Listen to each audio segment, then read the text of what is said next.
everyone. Thank you so much for being here. My name is Hough, and I co-founded the Bitcoin Students Network with Arsh Molu, who's joining us today as well. And today we're going to talk about Bitcoin for youths, but really you. It's about Bitcoin, but we're going to talk about you and why Bitcoin matters for you and your future. So to start, we're going to go through a little bit of an exercise. So how many seconds are there in 1 minute in Kenya in this audience participation? Not a trick question. 60. Okay, how about in the US? 60. Okay, now how about in Japan? 60. Also 60, right.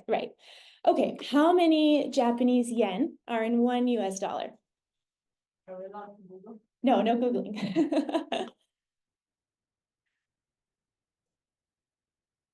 At least a couple. Okay, so how about 151-ish in $1 US? Okay, how many Kenyan shillings are in $1 US? One. Yes, you got it, Natasha. 129. Okay, now how about how many naira are in $1 US? Not quite, but more than a shilling. No, closer to 1,607. So what is this telling us? We're going to introduce the concept from Jeff Booth about a theft in money. And so, up here, if we see minus 98%. So the US dollar has lost 98% of its value since 1971. And since 2020, it's lost 25%. So for those that are around the college age, it's almost like going to school for 4 years, but paying for 5 years. And so you might wonder why I'm comparing it to the US dollar. And I'm doing that because currently the US dollar is the world reserve currency, meaning that amongst other things, it's used to facilitate global transactions and trade. So for instance, this beautiful hotel that we're in today, many of the invoices that they received to build it probably were in the US dollar as the unit of account. And so to put some more perspective, this is, as we can see, a lot of dollar bills stacked from the Earth to the moon. And so right now, does anyone know how high the US debt is? 35 trillion. Yes, very close, 36.2 trillion. And so you might think, okay, wow, that's a lot, but how much is that actually? So does anyone want to take a guess of how many times you could stack $1 bills from here on Earth to the moon to equal 36.2 trillion? 4.5. Not quite. Not quite.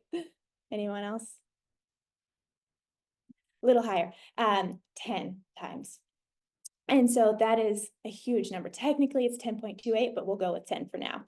And so, I think it's important when we think about Bitcoin and we think about the future, we think about, what concepts are not going to change moving forward. And unfortunately, the world we live in is that fiat currency is going to continue to devalue because governments are going to continue to spend more than they earn. And it's just going to result in a loss of purchasing power. And so, unfortunately, we find ourselves in this debt-based monetary system, but luckily, we do have a way out. Now, 80%. Does anyone want to take a guess at what this 80% might adhere to?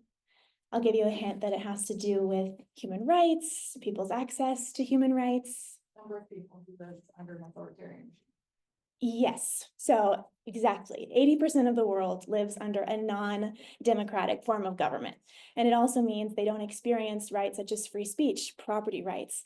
And many of them live under a very weak currency, meaning they don't live under something like the dollar, the euro, the yen.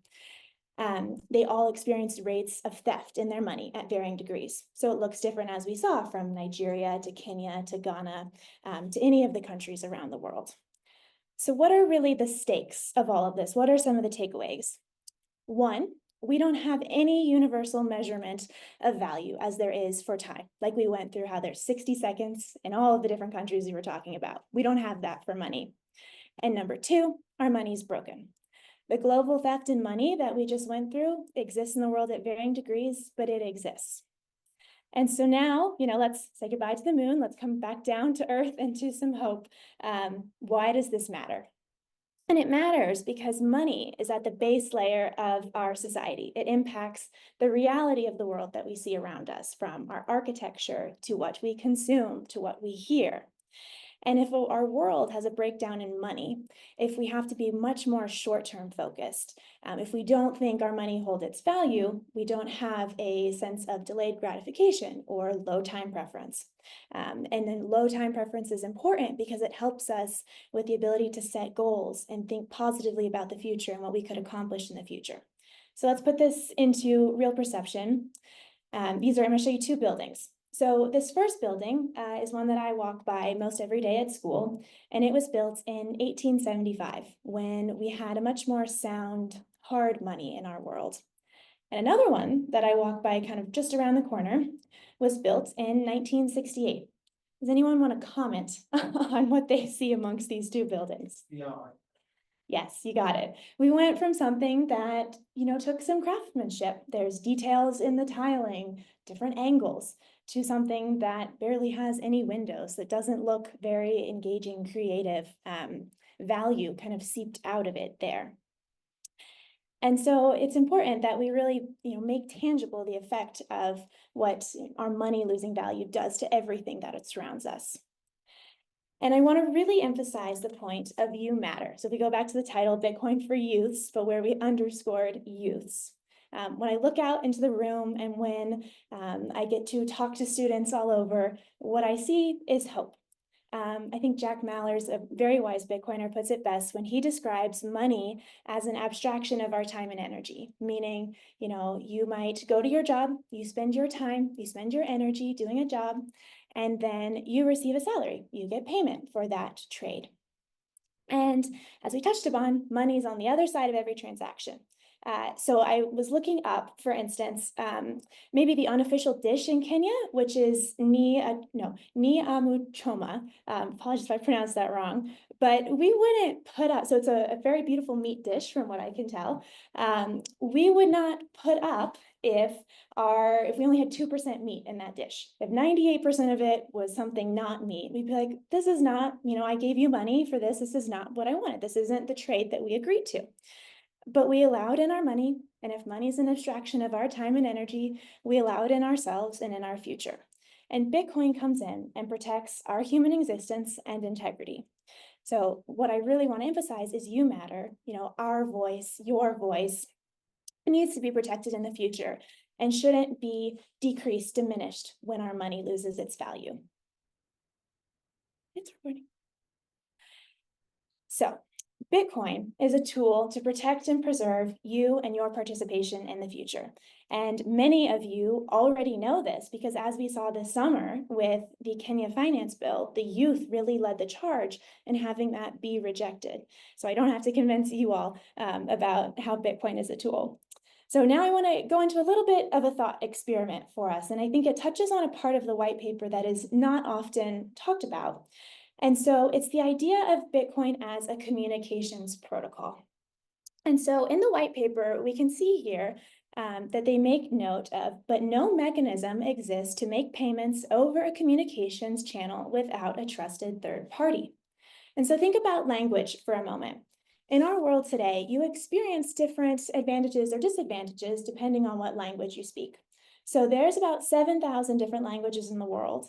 But does anyone want to guess what % of information is in English? You can guess any? 95? Well, so close. It's 44%. And so, so 44% of the world's information is in English. And so if you speak English, lots more doors open, more opportunities open. And so language is power. So now, with this idea of Bitcoin as a communications channel and language being power, let's imagine money as this, as a language protocol, as a way to transfer value and meaning. And so, as mentioned today, the dominant language is the US dollar. We earn it, we spend it, we save in it. But the catch is that all fiat currencies, the average lifespan of them is between 27 to 48 years. As we touched upon, governments overspend and then the currencies collapse. So what happens if every 27 to 48 years, you had to learn a new language? That would be really hard. Because think about all of the knowledge in our world that is built upon one language. It allows like written words, having textbooks be developed. What if we have to rewrite those every 27 to 48 years? So language preserves knowledge across generations, just as sound money should preserve value across generations. And Bitcoin allows us to keep this promise of saving value. So let's now consider Bitcoin as the first universal language of value. Bitcoin is a language for anyone, anywhere. It allows us to speak to all 8 billion people. And just as maybe like a big smile is universally understood as something friendly, something good, Bitcoin, when you transact in it, tells you, I see you, I value, what our interaction is, and I think you're important. And so today, it's really important, especially for younger generations, to recognize Bitcoin as this language and take steps into learning it. But okay, I've said you need to learn it, but how do you do it? And we're gonna go through the steps of how you actually learn to speak this new language. And in short, you breathe. It's gonna be time for another analogy. So as we went over, one Bitcoin for anyone, anywhere. So here's our analogy. And it comes first with a question. So what percent of Earth's atmosphere do you all think is made up of oxygen? 21%. Yes. You spoiled my question. No, too smart. Okay, so yes. So I love numbers. Obviously 21 million is a big number in Bitcoin. And so I saw that, I was like, wow, that is, I don't believe in coincidences. So let's think of Bitcoin as economic oxygen. So right now in this room, we're surrounded by oxygen. We're breathing it in, but how many of you actually want the oxygen itself, just the oxygen? Or do you rather want the ability to live, to sit here, to formulate words, to think? You don't actually want the oxygen, you want what's on the other side of it. I think the same thing with Bitcoin. We don't necessarily just want the Bitcoin. We want what comes after, what it allows us to do, what it provides us to do. And so right now, let's go back to our moon example for a bit. We live in this world where fiat money is systematically programmed to debase because governments keep spending more. But Bitcoin offers this alternative. That's a rules-based money that is programmed to be based, meaning it's programmed to preserve value, save value.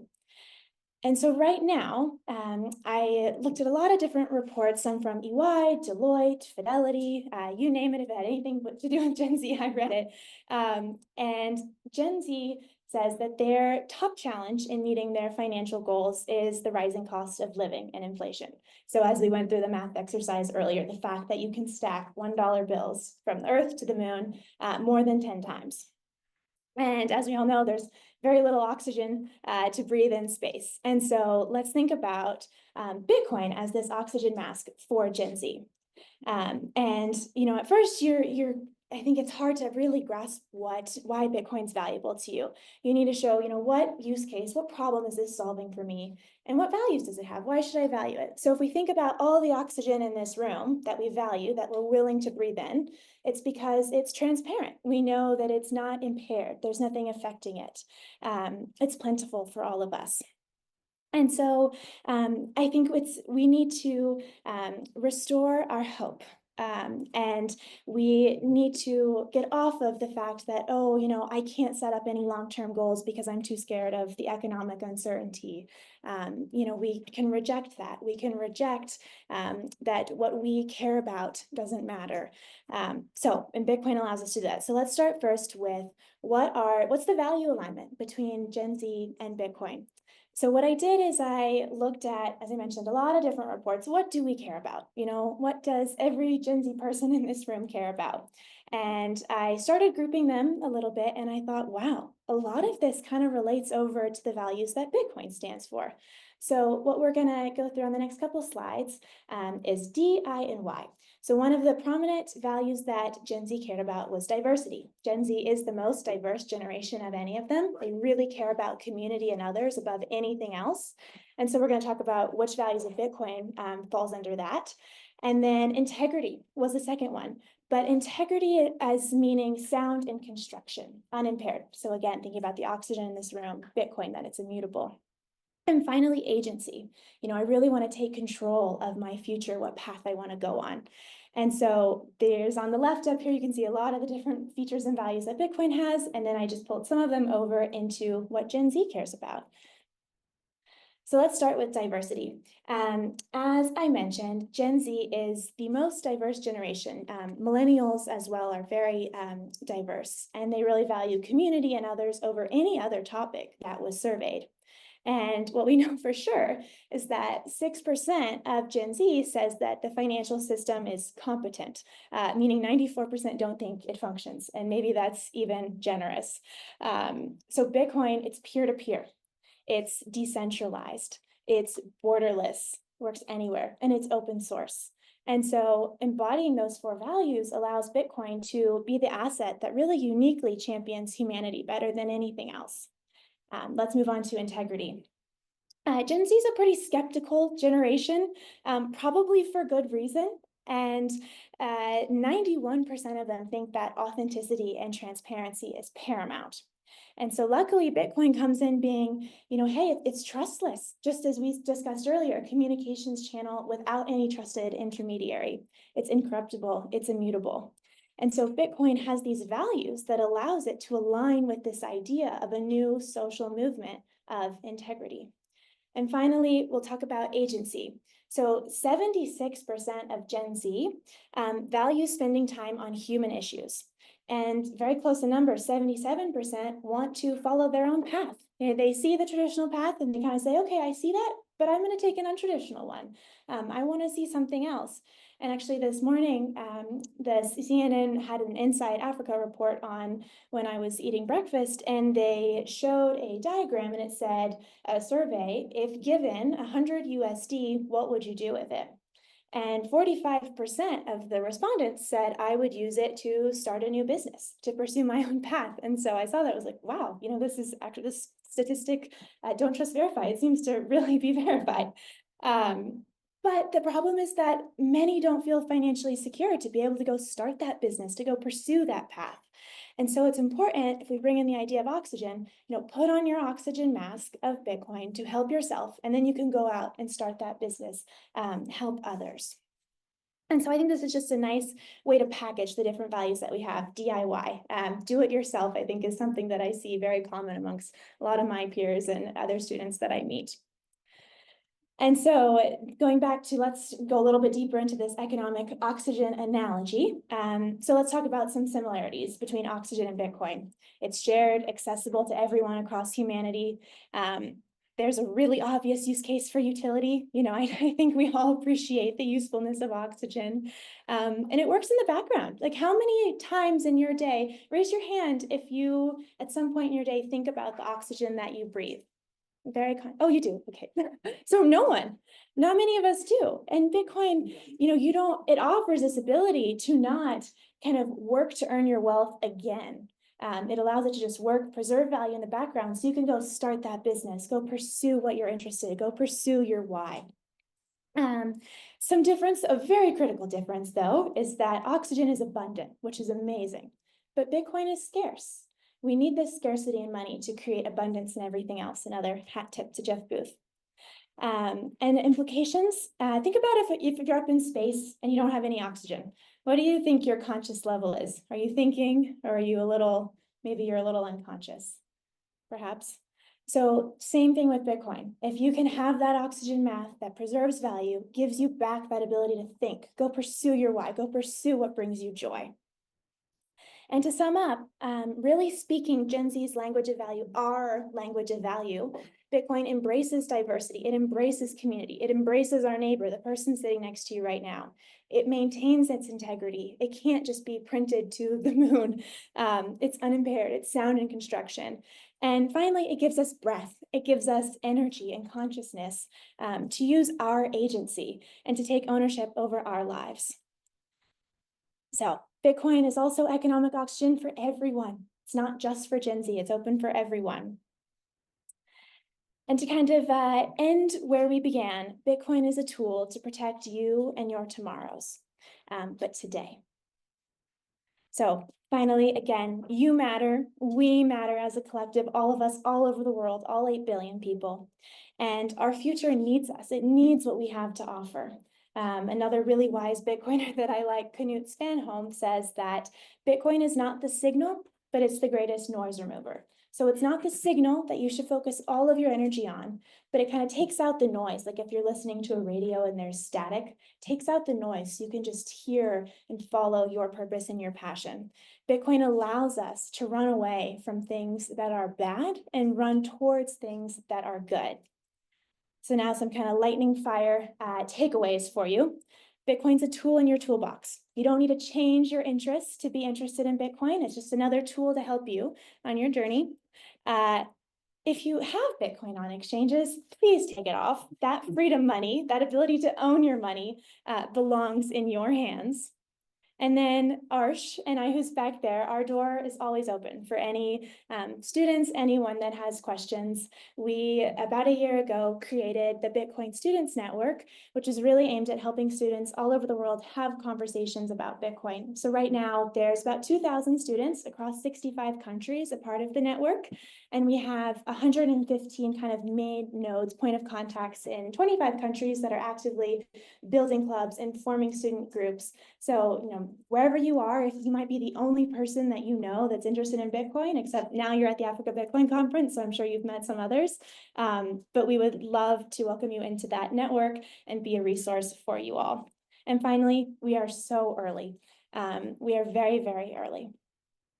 So now we'll leave it for some Q&A. I'm going to have Arsh join me. We can talk about the Students Network, any other questions that you all might have. But thank you so much for your time and for being here, and would love to meet you afterwards as well.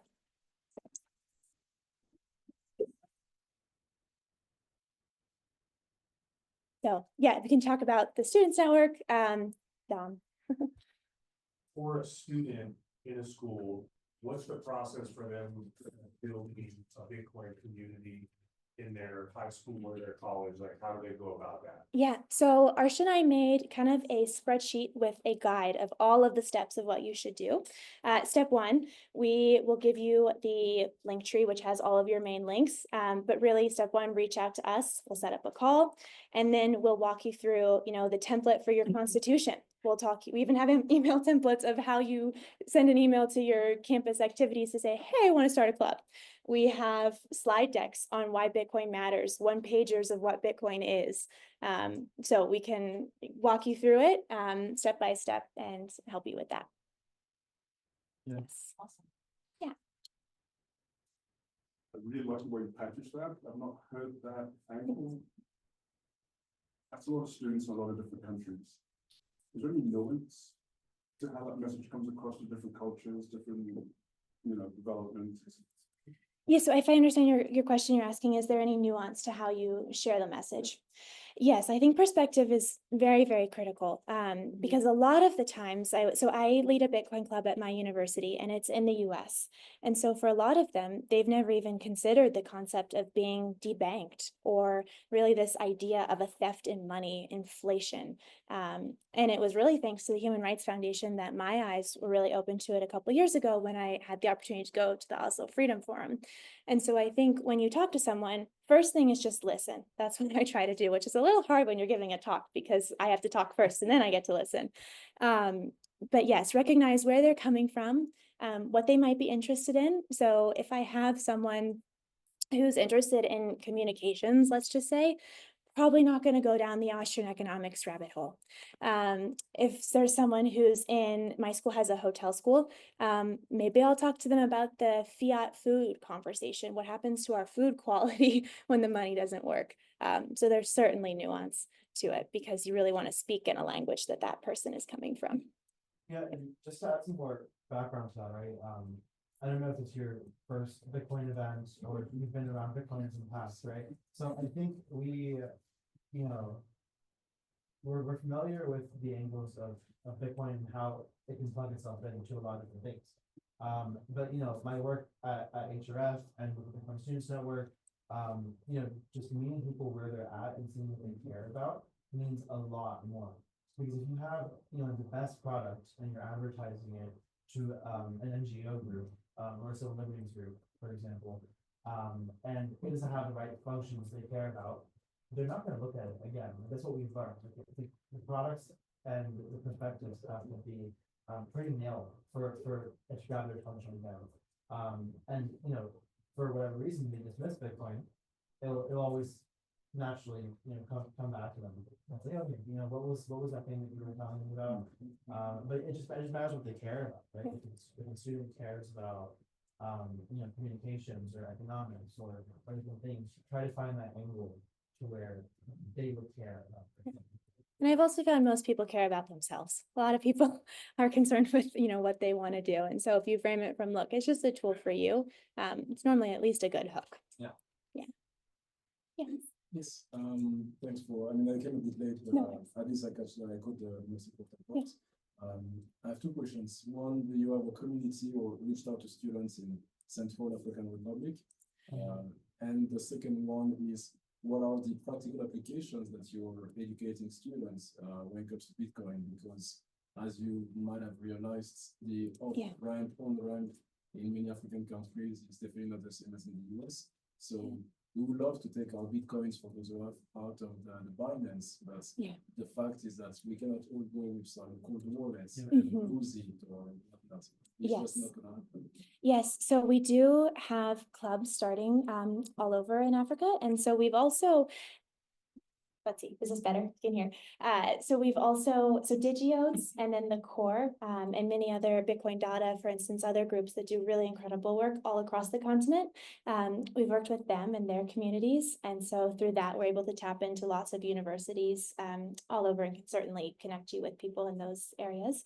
And then your second question on the practical applications, I think you're speaking a bit to what do people do in the clubs that they're in to understand and learn, perhaps? I mean, it's kind of a little bit more down to earth Okay. in terms of, the first question, Central African Republic Yes. is actually the second country that has made Bitcoin a legal tender. Mhm. But for some reason, the whole world does not seem to care, basically.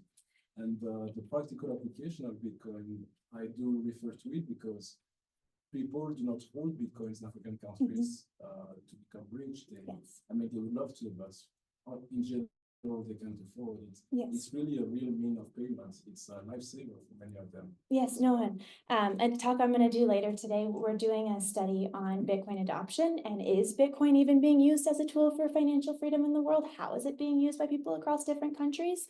And we're going into 25 countries and doing so it'll be 25,000 people, 1,000 people in each country answering survey questions and then doing interviews to follow up.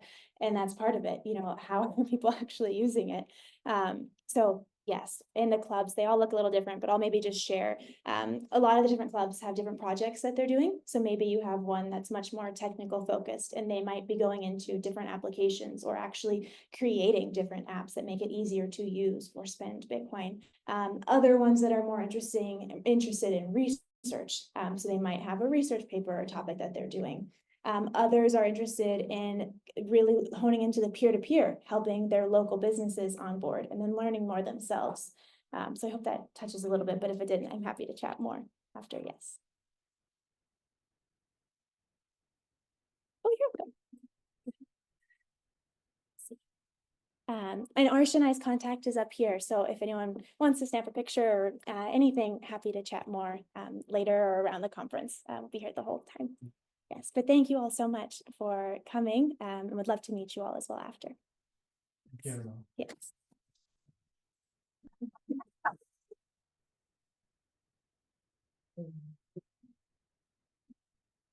Well, I'm quite sorry that you guys don't have a lot of questions. But I think they've done a very good presentation, sharing their stories and what they are doing.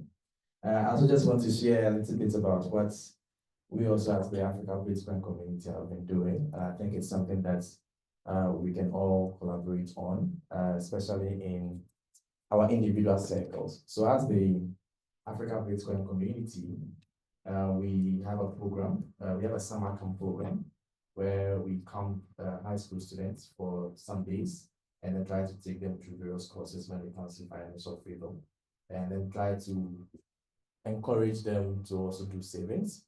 Another project that we also have that's also open for young people to participate is the African Bitcoin Day. in May every single year. We've decided to put young people together that they can independently organize Bitcoin activities in their community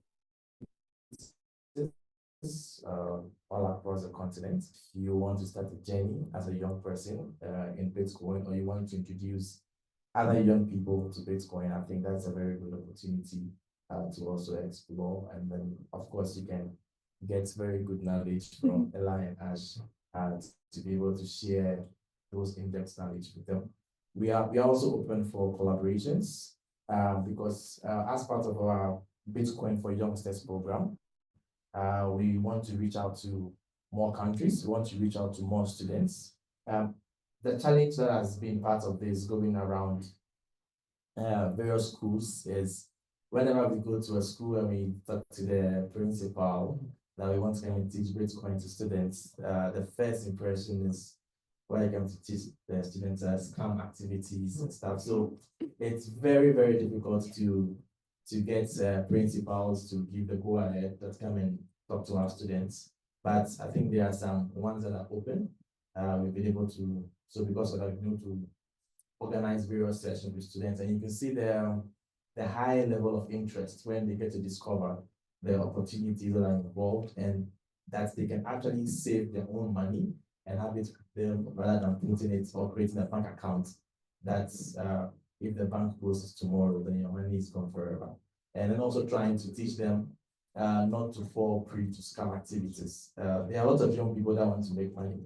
And as long as they see certain posts that click on this to collect this amount or click on this to do this activity, they try to fall victims to it. So one of our programs is also to support to clear those kind of orientations. So they also get to know the right means that they can get Bitcoin. Of course, it's working with a Bitcoin company or buying it from an exchange and then where to store it, and then the devices and the right applications or the right softwares that they can actually use to be able to make sure that they are, how do I call it, their Bitcoin is not stolen or somebody does not create a fake platform for them to get it. So the opportunities across the continent are huge.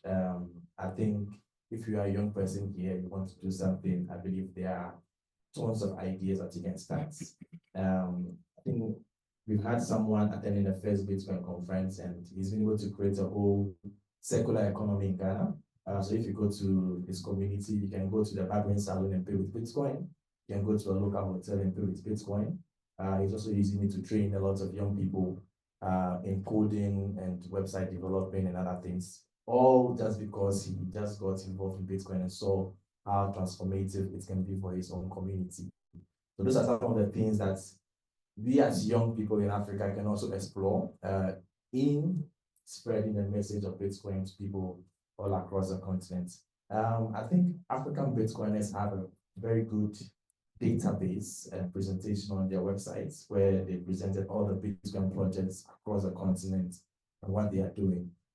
I wouldn't want to say to steal someone's idea, but I think it's if you see an idea thriving in Kenya, if you are from Nigeria, you can also try a similar thing to see how best that you can impact people in your local community.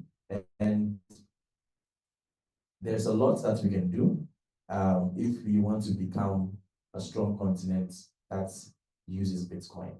How do we encourage other people to also use Bitcoin? It's through these activities and events and the initiatives that we put out that we encourage. We know Ash and Ella are from a different continent. Maybe they might not understand the context or how our own parents will not even believe in what you're trying to tell them. It's might be easier for Ella's mom to say that, oh yeah, well, Ella is doing something very good. But for us as Africans, we know that it will take longer time for you to convince your parent that what Bitcoin is doing. But I believe the success stories, the solutions that it's providing for other people are things that we can also use to convince people within our circles and to help us to build a very strong Bitcoin community. So we don't just organize conferences every year, but we make sure throughout the entire year we do activities and we're open for partnerships. So if you have an idea that you also want us to help promote for you. We can also help to do all those things. So thank you so much. I'm glad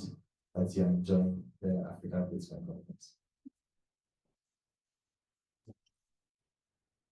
Just quickly, I have something going back to what you were saying about when you go to the universities, when you go to the high schools, and you approach the principals or you approach the club leaders with Bitcoin, and they're like, oh, well, this is concerning, or this might be a scam.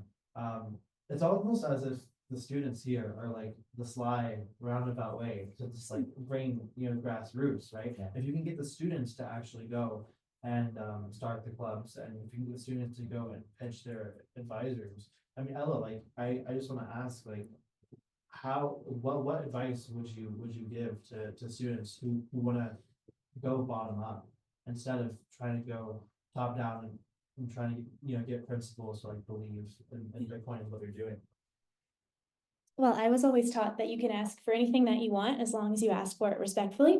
So in my experience, it took 15 months to be able to put a program of study together to focus on Bitcoin and to get a club started. And so, no one's probably going to hold your hand to do it except for Arsh and I will help you as much as we possibly can. But maybe you don't have anyone, an academic person at your school that's sees the value in it like you do. So definitely stay committed.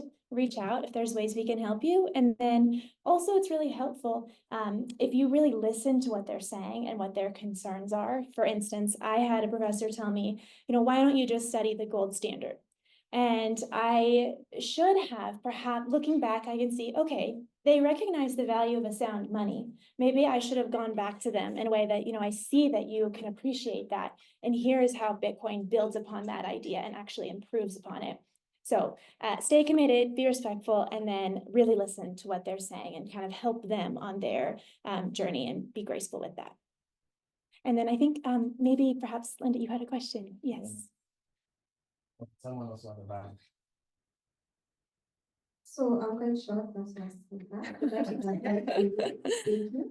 So ideally, my name is Linda. I'm the founder of BitSavers Hub. If you look at the African Bitcoiners website, so there is BitSavers written there. So I started the think tank this year, and I speak a lot. Please let me know when the time is up. No, please speak. Okay, thank you. Short story about myself. I completed my undergraduate in 2022. I wanted to pursue my master's. Yeah. I didn't have money. My parents wouldn't support me, so I had saved some money.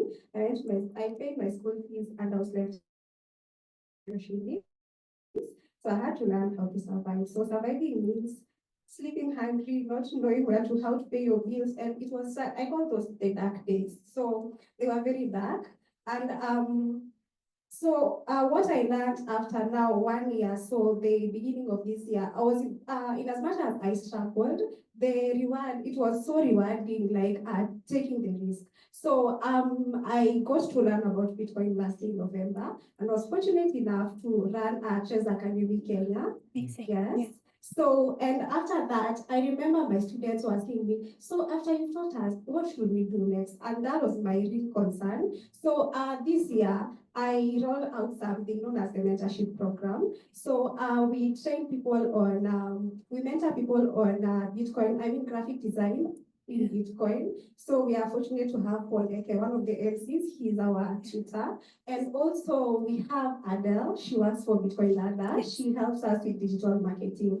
The beauty of it is that students don't have money, but they have time. So I feel that in as much as they don't have money, they could find like a skill and capitalize on it, because you have platforms like Excel whereby they can sell their gigs and get money from there, right? So I am right now we are two of us, myself and someone that I met I think 2 days ago, because I was thinking that the long-term goal is to develop an app that can help people save with Bitcoin. So we are falling short of mentors. Number two, but plan, because I'm a person like Great. An audience, not an audience of one rather. I don't have like a structured management.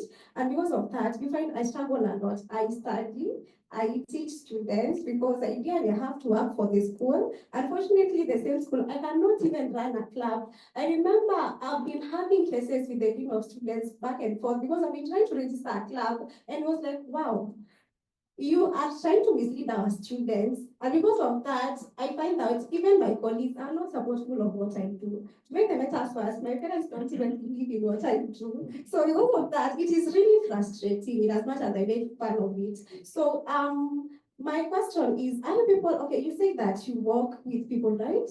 So could you define what working with people is? Because I believe in as much as I'm mentoring people, I'm a doctor who needs to be treated as well at some point because it's also very frustrating telling students to attend all the 5 weeks classes. And since we are one class away, whew, I don't know if I have a student here, but if you're one of my students, please, really, I'm also trying to figure this thing out. So my greatest worry is what next are we going to do? Because I'm thinking now, since in as much as we fed them with the skills, I'm also going to have questions like where do we start? So I also think I need a structure, a mentorship program, a mentor for myself as well, and also any support that I can get because it's a lot of work, but the fact that I love what I do, I just enjoy doing it. Thank you. Well, thank you very much for also sharing a bit of your story, Linda, with us. I have sometimes the same dilemma, you run a club, you teach, and then you want to support, and how do you do it best? One thing that Arsh and I are focused on a lot with the Students Network is jobs, because I see for myself in school and what clubs are popular. It's the one where you feel like you have your friends there, a community, and the ones where you can learn a skill. There's some track to employment. And so right now, as mentioned, we're so early, we're only kind of 15 years really into Bitcoin. The internship and full-time opportunity pipeline for students to come and work in Bitcoin is not really built out yet as it is other programs and careers. And so that's something that we're focused on. So like Linda, for instance, you have your students, you have your classes, and then let's say graphic designer. Perhaps you can point them to, oh, hey, look, the Human Rights Foundation is looking for a graphics designer. And then you can kind of have that next step to take it off from you and you provide those opportunities. On the mentorship piece, there's a woman in Brazil who is doing a lot of great work. It's called Scalar School, on helping mentor students and setting up a program like that. So perhaps it might be valuable to you to have a conversation with her and kind of share learnings and process. And then Bitcoin Data is just an incredible group here in Africa that I'm sure maybe you've already been in touch with, but I know they do a really wonderful job with mentorship. There's also as well. Anita Pasha, Yeah. the trainers. Yeah. As well. So HRF is proud to support her program, and the whole idea is, if there's people and just looking at the Africa Bitcoin chart, right? There's so many initiatives happening now, and everyone's trying to find the right structure. Or how do I keep people engaged? How do I are people having a good time? Like, what should I do, right? So what Anita's been able to do with the trainers program, and I'm happy to connect you. She's here as well. I think that could also offer a lot of mentorship. And there are similar people in this boat, right? Just like I'm sure you've been able to meet some fellow educators as well. So yeah, just talk to people and see what their strategies are, trade notes and learn from them. Okay. I think I want to continue from where I said that I think the conference is the best place to get all the things that you want. There are lots of people who are attending. If you go on Scared, you can see all the speakers. As part of the organizers, we even received an email from someone that wants us to plan meeting. He has listed about 20 speakers he wants us to introduce them to because of what they do. So you can also do the same thing, but just look for them around because maybe some of them will be speaking, or the sessions that they are speaking in, you can also attend and have like one-on-one interaction with them.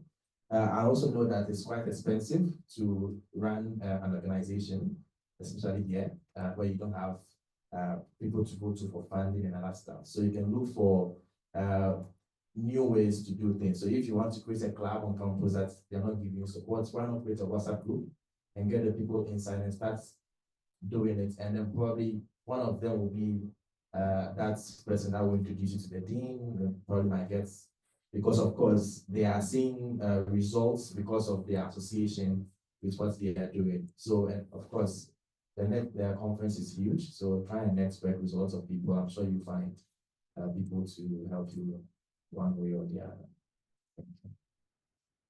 Yes, I just have a few questions, probably comments. I like what she said about the structure. The reason why when you come to Africa, 90% say it's scam because of what has been the public domain, what had portrayed there. You're telling me it's legit, but what I'm seeing in social media, I'm seeing the biggest news podcast or the CNN, this is a scam. So, like, you have a good program for the youth. But when you come to Africa, when you come to Kenya, basically, you have convinced someone to use a Bitcoin, yet they're used to what we call the Safaricom M-Pesa app. So because my grandmother back in the village used like a small phone that cannot access internet, but can transact up to $500,000. So that might not be your target, but your target might be the new generation. So the new generation try to inform them how that this thing is not a scam, that is a way that you can help even that old lady at home to help in or transact using Bitcoin. So the structure needs to be laid on how you're going to reach out to the young people who are able to reach. If you reach out to me, I reach out to my grandparents at home. When you have structures in school, which means now the school, of course, they'll say this thing is a scam. But how do you get your entry? Because you can't come and say, one come and register for you a Bitcoin. Of course, as a principal, I'll say it's a normal.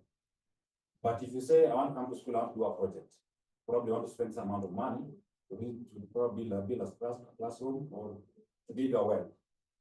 And then now, of course, you're going to be welcome for that project. Now, while doing that particular project, the official of that particular organization, produce them to Bitcoin, you say that the part of money used to this particular project is from Bitcoin.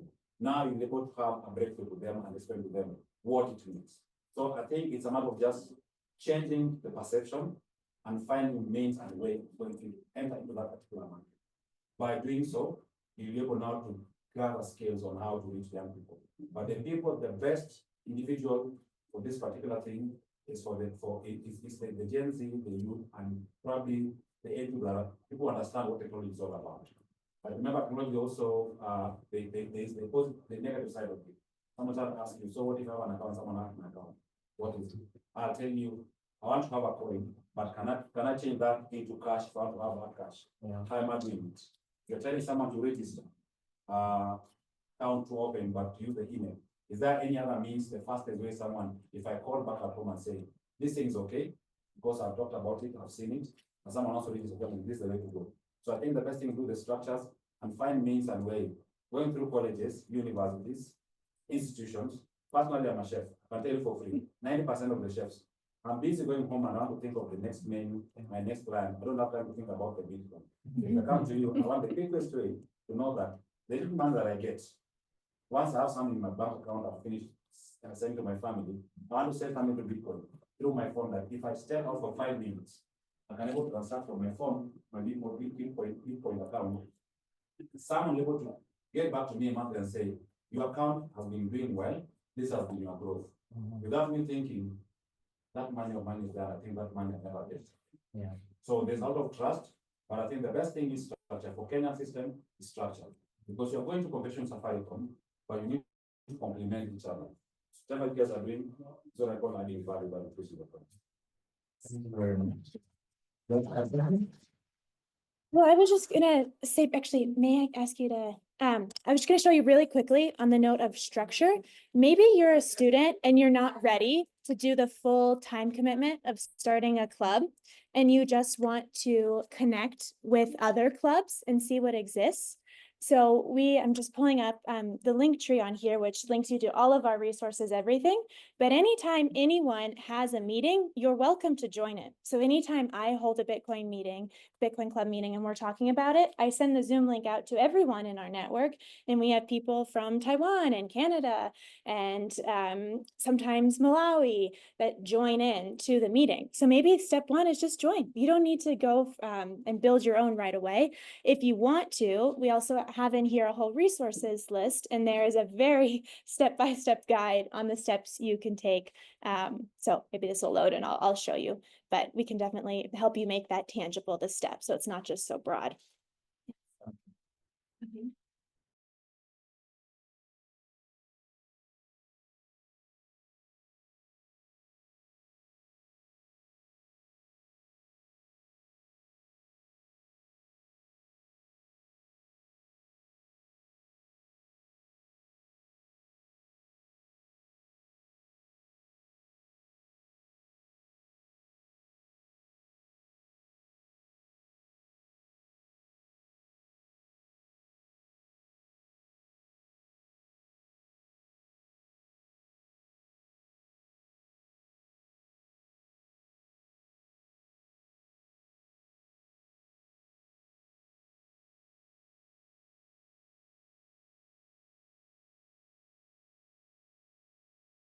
Normal African fabrics and all that, you can wear the fabric. But there's some people that say, I want to know if this thing is durable. I want to know if I wash it, if it's, it will not run. But when you give them a sample, okay, take this, go and try it. And some directors will give it to their wife, go and wash it with hypo or omo, to see if it will wash, so that's it. I'm ready to do this business. That's why I'm here. Of course, in 2016, I was introduced to it and I wasn't really interested because I didn't get to know what is really happening. But now I'm not saying the new generation will need Bitcoin to be able to survive the new generation. That's what I understand about it. And I spent millions to get here. That's the honest truth. And Prince can tell about that. So it was really difficult for me to be able to access a lot of information, transaction. It was almost impossible. So if we get that enabling platform where we can be able to access this very easily, and the sky will be our limit for. Yes, yes. And you said you're from Nigeria? Yes. We had a new club, the Funtmina Bitcoin Club, and the president is around. His name is Oladapo. So maybe if you haven't connected, that would be a fun connection for you. Yeah. Yeah, so I have actually another question, or more like a comment. So I got into Bitcoin many years ago, where it was still, I think, $500 and someone said very rightly that students, they don't have money, but they have ideas. How do you get students or young people to get into Bitcoin when now it's 100K? On the whole ecosystem, it's amazing, we're making money, blah, blah, but the reality is that Gen Z first won't be able to afford that in general, even in richer countries, and in Africa in particular. So like, I'm training people on Bitcoin as well, blockchain in general. I'm trying to be more practical, moving away from proof of work because they just don't give they don't care about it. That's not what's gonna put food on the table. So to shorten my question, yeah, how do you bring people onto Bitcoin when in practice they might not be able to afford this in the future? Yeah, so something that I hear is probably the most common concern or consideration is Bitcoin's 100K. I don't have 100K. I can't buy that. And no one knows about the concept of Satoshis. Actually, I wanted to mention that, but I wanted to keep it high level because even those who know about Satoshi, and I take again the example of this country, which is mine, you need infrastructure. And you cannot keep on importing the people who are gonna set everything up, but then as soon as there is some kind of political tension, but that comes also with doing business in Africa, they leave, and then you end up not having anybody to manage the infrastructure. Yes. So Satoshi exists, Lightning Network exists. It's sometimes a bit buggy, whatever. So it's kind of a philosophical question, even again, putting aside all the technology aspects. Yeah, so, well, I'll just finish. So one is introducing the concept of Satoshis, because sometimes you can say, look, you could buy like $1 worth. And sometimes also on Nostr, I've been onboarding people because a lot of my friends at least like to use social media, and Bitcoin is just like under the hood in Nostr through Zaps. But I would say you're exactly right. There's a difference between buying Bitcoin and earning Bitcoin. Something Arsh and I are working on as well with the Students Network is a fellowship program where hopefully we'll also be able to be one of the job providers to students and an opportunity to, you have an idea, like maybe one of Linda's students, you are an incredible graphic designer. How can we support you in that and pay you in Bitcoin, again, with other jobs as well, because it's something lots of students all around the world are facing as we're just in school, we're just looking for our first job, we're just at the outset of really earning our wealth. And so it's a very common concern, not just in Africa, not just in the US, but really any young person anywhere is facing. Hello? Yes. You have access to a lot of apps, it's called apps, in the US. Yes. Which aren't visible over here, but could be used in Africa. So it's amazing what Linda's doing in terms of mentorship and training and coaching and everything else. But indeed, the point is, these people need to get into a job and earn Bitcoin. Yeah. So that's stuff like BitWage. Being able to talk to those organizations from your perspectives in the US, the CEO of it, anyway, but having them support these kind of initiatives that you're doing, and businesses in Kenya need to support Linda, like giving them jobs and all that kind of stuff, and then earning that, and then we just have Tando in Kenya.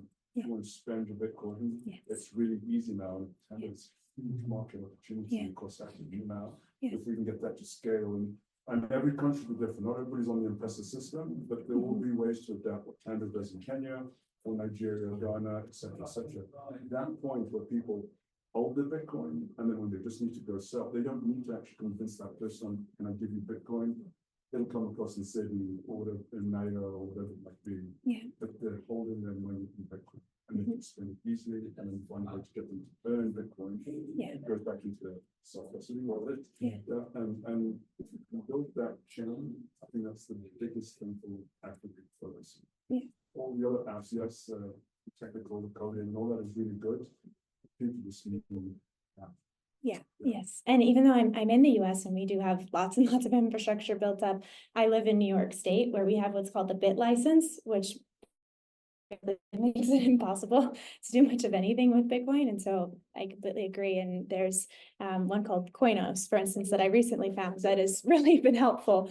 It's built in Canada, but it allows it to work in New York. So and what you said about Tondo, right? I think that's a perfect example of what can come out of a program, right? I met Sabina last night, who went to the Bitcoin Data program. And Tondo's, I mean, I'm addicted to Tondo. It's quite literally what I was looking forward to here in Kenya. I spend more Bitcoin, it's great. Then pays the bills, it's a different story. But going back to what you were saying about even building out the opportunity system, the job pipeline, right? A lot of Bitcoin companies and organizations are still in their infancy to the point where they're not even thinking about internships or I'm talking about Bitcoin companies. Right. I'm talking about this Kenyan businesses, people like me, who understand what's behind Bitcoin and its value. And having people who have come into my organization with that mindset already, that's really a plus for me in terms of employing people to come in and getting jobs. So it just seems to take time, obviously, to build that up, but I think it's just standard general businesses, and it doesn't have to be a Bitcoin company. Right. I mean, learn. And if we can build that chain, that pipeline, then we have something on the front end, and we can spend it on the other side. That's what we can do. Well, it's practical. Like you said, if Gen Z has time, students have time, right? They can learn and then potentially earn. Right? Like that's the pipeline and to get into it. Right?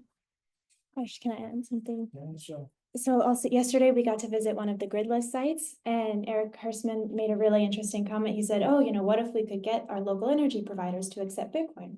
And then maybe someone will pay in Bitcoin for their energy. And then the person who's selling, milk might be more inclined to accept Bitcoin. And then you start that domino effect happening. Real quickly, I just wanted to point out, so it did load. So if you're interested in starting a club to make it not so abstract and tangible, we have a whole guide. There's more than you really need to do, but really it's step by step what you should be thinking of, and you don't need to go and create it all from scratch. There's links in here of everything. You can just copy it and use it. And so it's here. I just wanted to make sure you knew there was some structure. I want to add something. I think when it comes to the content, I made mention that I think it's about results. If you are working more and more and more in projects and you're not trying to get a result, it's very difficult to convince other people to use Bitcoin or to use Bitcoin for the same solution that you're also trying to solve. So most of the time, if you are facing challenges on your project, or facing challenges on anything that you want to do with Bitcoin, I think you can reach out to people within the community to assist you. I also mentioned before that there's no new idea under the sun. So maybe something that you are trying to implement, somebody is doing it somewhere else. So probably a little search can also help you to unveil the people that have or are doing the same thing. I think in Ghana, we normally use Bitsmob to do like local business. So the same thing that Tando is doing here in Ghana is like something the same thing. And in Nigeria too, it also helps people send money across. So the solutions are going from one country to the other. So if you're also from another country, you can also try to see what you can start building over there and what people are already doing in Kenya, because of course you learn from their mistakes and it will also help you to do things differently. And then also, it's not just about copying an idea or something, but also understanding your local ecosystem, how something is going to work in the US or in Kenya, so the same thing is going to work in Ghana. Sometimes you need to engage certain stakeholders. And if you engage them, or if you study about them and you try to identify them, then you'll be able to know who is needed the most for you to be able to implement what you want to do. On the continent, we don't have regulation for Bitcoin, like formal regulation for Bitcoin. So sometimes some of the things that you have to do, you also have to be very careful so that you don't fall at the bad side of African government, because if they get you, they will want to make you a scapegoat. So that is one key thing that you should put at the back of your mind. And that's one of the things that we are also trying to solve, because regulators or African governments are very key stakeholders in whatever that we are doing.